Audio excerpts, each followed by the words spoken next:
suit la campagne de Macron. Exactement. Et donc, à Dijon. Il était à Dijon hier et nous étions là où se produira André Rieu dans quelques jours au Zénith, accueilli par Monsieur Macao, le gentil géant qui veille sur lui. Ah oui. Alors Ah bah oui, il y avait du monde, 2500 personnes au total, mais quand le candidat arrive, problème d'ambiance.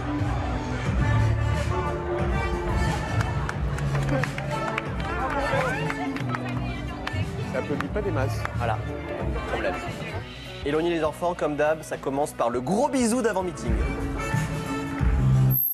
Avant de commencer, Emmanuel Macron voit tout de suite qu'il y a un vrai souci.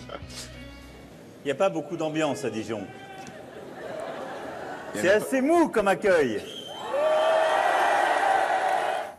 On a montré, Yann, ici, quand il y avait m'aperçoit. de la vraie ambiance, quand il y avait des files de gens dehors bloqués, c'était absolument pas le cas hier, mais vraiment pas du tout, à tel point que la salle était tellement calme que chacun pouvait comme ça un peu interpeller directement le candidat. De manière concrète. Ah oui, en effet. C'est...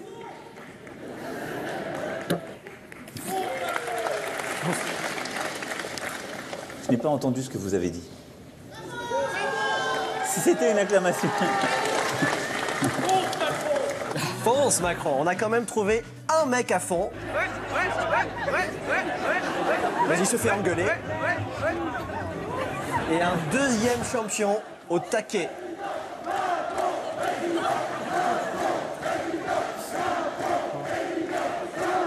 Le taquet est un peu tout seul.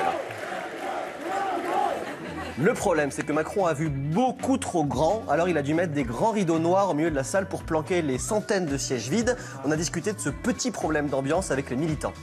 Je m'attendais, c'est vrai qu'il y ait un peu plus de monde. C'est vrai que c'est calme. Il n'y a pas énormément d'ambiance, enfin, plus vers le bas de la salle. Vous n'avez pas encore vu applaudir. Non, parce que je suis vraiment ici pour prendre connaissance du programme d'Emmanuel Macron et enfin, je me vois pas applaudir ni quoi que ce soit. En fait. C'est lié au fait justement qu'il y a une grande part de gens qui sont encore indécis ou qui sont pas encore convaincus. Donc forcément, ça se ressent immédiatement sur l'ambiance de la salle. C'est calme, mais c'est bourguignon. Ça. C'est pas mort, mais Dijon, c'est une ville assez calme. Ouais. En général, les gens, même au théâtre, ils sont pas comme des fous à se lever et à faire des ovations debout. Il faut quand même bien reconnaître que bon, le public dijonnais, voilà, vous venez voir Stromae.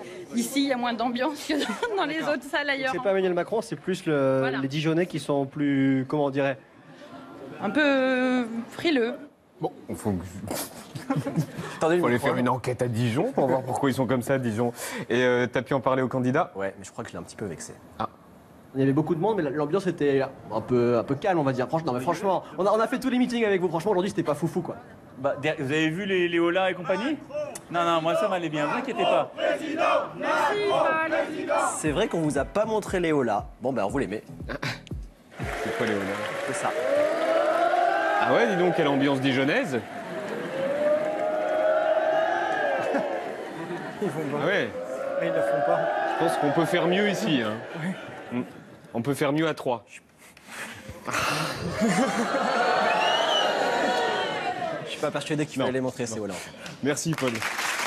Attention, la grue va tomber, il faudrait quand même mieux le comprendre quand on est sur un chantier en France. Il va y avoir quoi, un concours d'entrée, un examen de français? Mais, cher ami, le français du bâtiment, des métiers du bâtiment, et ou le français professionnel, c'est des qualifications spécifiques. Voilà.